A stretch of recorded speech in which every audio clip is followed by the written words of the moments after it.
je suis ici avec Dylan Lavney. Il a 25 ans, il est naturopathe déjà, c'est juste incroyable, ça fait 5 ans qu'on se connaît.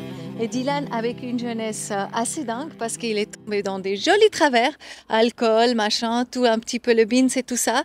Et aujourd'hui, tu es naturopathe à 25 ans et c'est le plus jeune là de ta génération là en tout cas. Oui, un des plus jeunes, ouais. C'est extraordinaire. Et en fait, c'est parce que tu as justement vécu des grands travers que tu as découvert ce que tu veux faire et ce que tu veux apporter aux gens.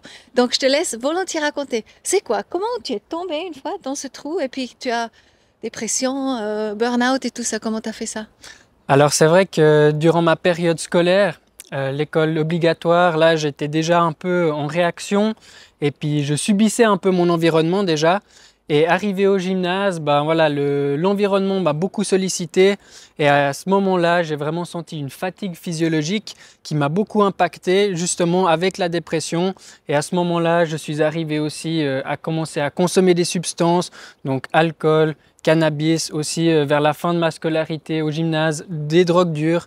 Et puis c'est vrai que ça a vraiment impacté en fait ma santé. T'étais pas le seul, hein? Non, mais il y a énormément de jeunes aujourd'hui et à l'époque où je consommais qui consomment. Et en fait, on ne le sait pas vraiment, mais c'est vrai que c'est vraiment un phénomène de société, un phénomène culturel en fait, ici en Suisse. Et ouais, effectivement, il y a beaucoup de gens qui consomment. Et tu penses c'est à cause de quoi?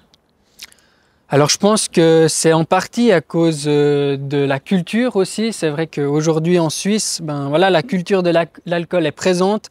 Donc moi j'habite aussi à Arnay, donc dans un beau village de vignerons où l'alcool est exactement comme ici avec les belles vignes qui sont ici derrière nous. Donc c'est vrai que l'alcool est beaucoup accepté, normalisé en fait, et je pense que le lien entre ça et du coup les drogues qui sont un peu plus dures, illégales aussi, voilà, le lien est en fait très proche entre ces deux choses. Et tes parents, ils ont dit quoi? Alors c'est vrai que mes parents, ils étaient très inquiets. Pas très content au début. À mon avis, Je pense que tu n'étais pas très content, hein, on est d'accord. Non, mais c'est vrai que très inquiet. Je pense qu'ils n'avaient pas non plus, eux, comme parents, les outils adéquats pour m'aider en fait à faire face aux difficultés qui m'impactaient.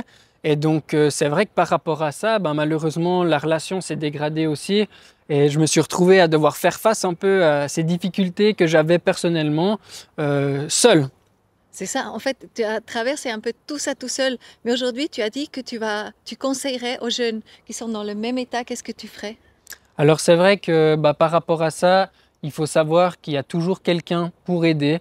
Donc en l'occurrence, les parents, c'est une option. En parler aux parents, mais c'est peut-être aussi un enseignant, c'est peut-être des amis ou des amis. Et si c'est pas tout ça, si c'est pas l'environnement proche, bah voilà, c'est peut-être quelqu'un d'autre, c'est peut-être un proche aidant ou bien un thérapeute ou un professionnel, qui soit médecin ou accompagnant.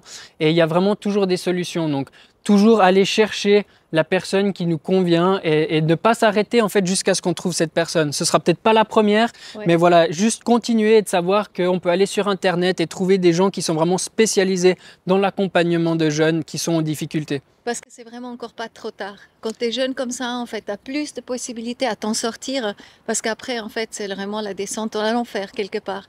Donc bravo de l'avoir fait, tu l'as fait. Moi, je l'ai rencontré, c'était trop beau parce que je l'ai invité à venir faire à manger du vegan, donc uniquement raw food en fait, dans un grand événement que j'ai organisé en Autriche avec une centaine de personnes.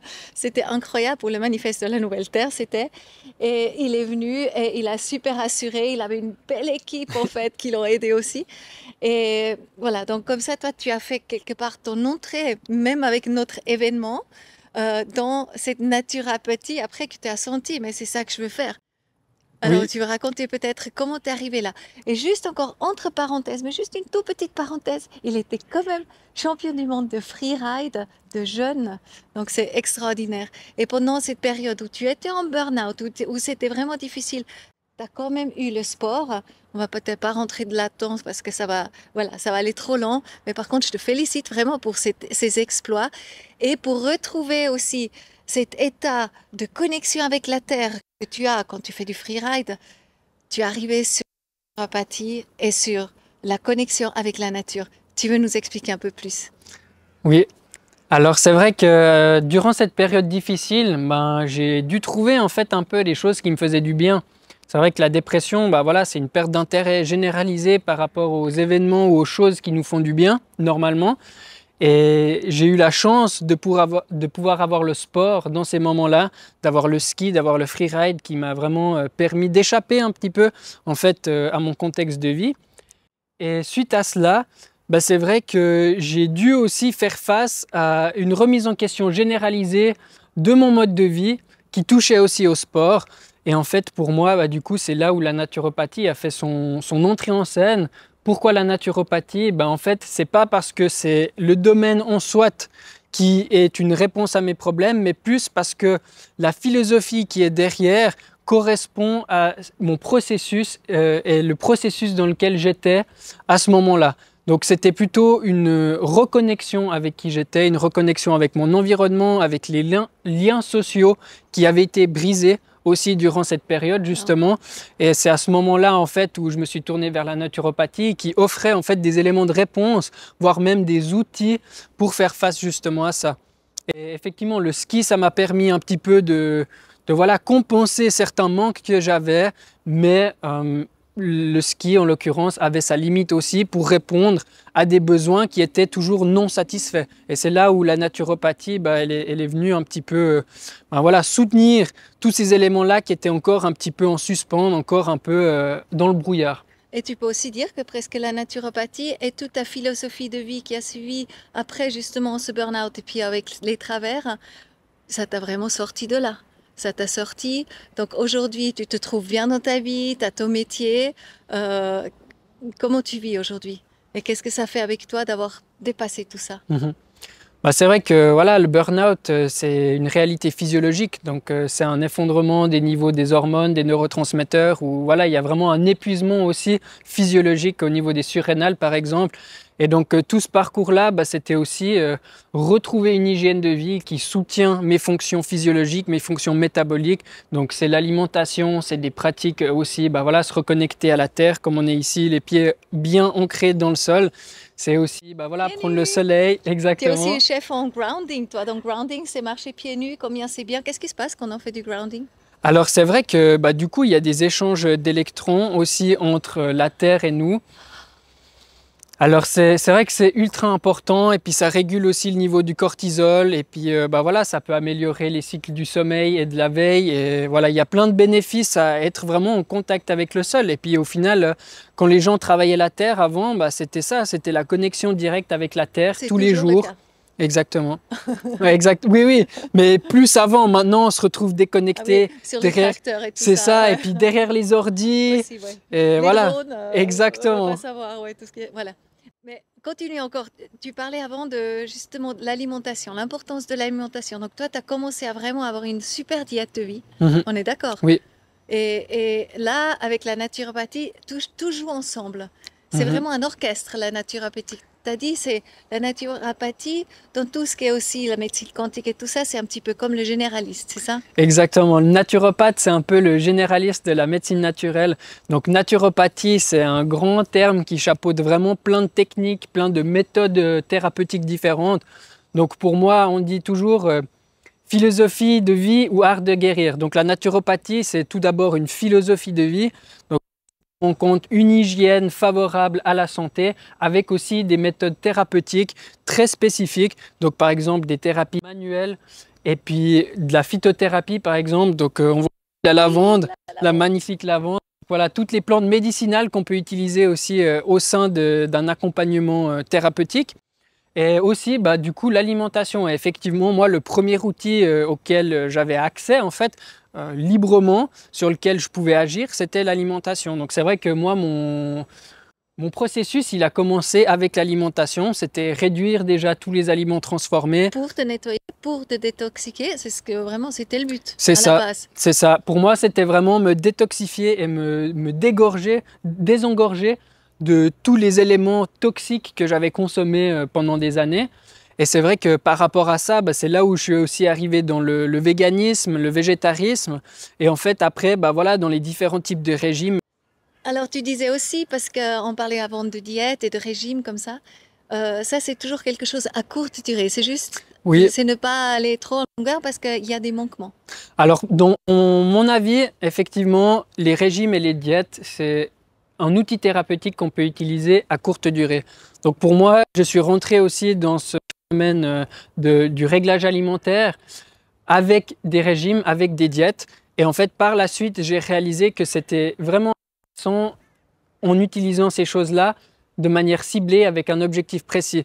Et en fait, à long terme, si cette diète ou si ce régime ne règle pas en fait les choses qu'on aimerait régler, bah c'est vrai qu'il faut peut-être revoir la technique et voir si on peut utiliser un autre outil, que ce soit alimentaire ou autre, pour pouvoir adresser en fait le problème en question. Et c'est toujours naturel, puisqu'on dit naturopathie, donc c'est du naturel, toujours, toujours. C'est ça, ouais, c'est toujours naturel. Après, bah voilà, des fois, ça peut être aussi des compléments alimentaires pour pouvoir vraiment aider à rétablir des carences qui seraient plus lourdes.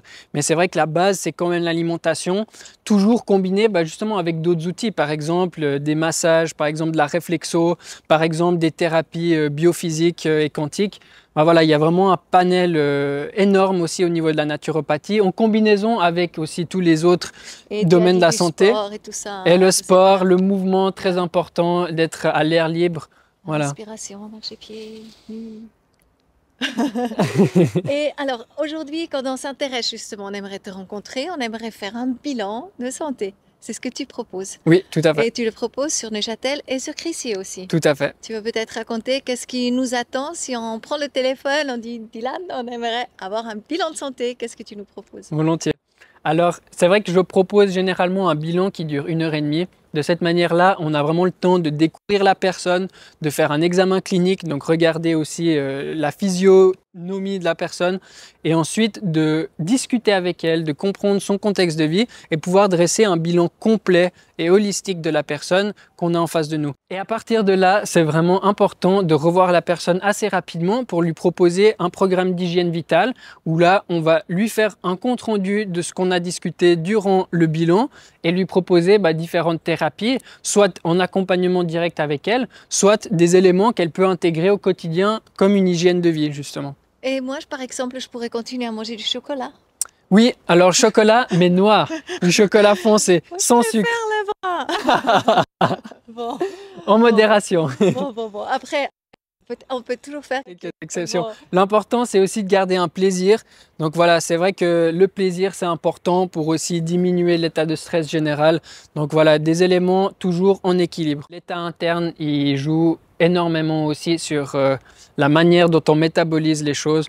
Donc manger extrêmement de qualité et en ayant un moral dans les chaussettes, ça va peut-être pas nous faire plus de bien. Alors que si on est en gratitude et qu'on est conscient de la chance qu'on a de même avoir un plat à manger, même si voilà la nourriture n'est pas forcément de qualité, on peut concevoir qu'effectivement ce repas sera plus bénéfique qu'un truc qui sera plus sain. Et puis, c'est toujours possible, bio ou directement auprès de l'agriculteur qui nous adore et on l'adore parce qu'on lui remercie tellement. D'ailleurs, le 23 juillet est la journée mondiale de la restauration de l'humus, the World Humus Restoration Day.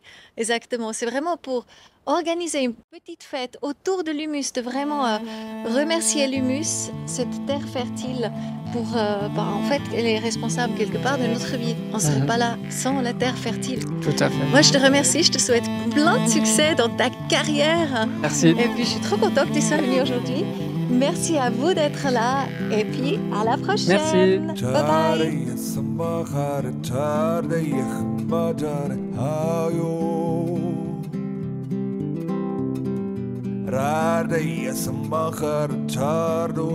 bye.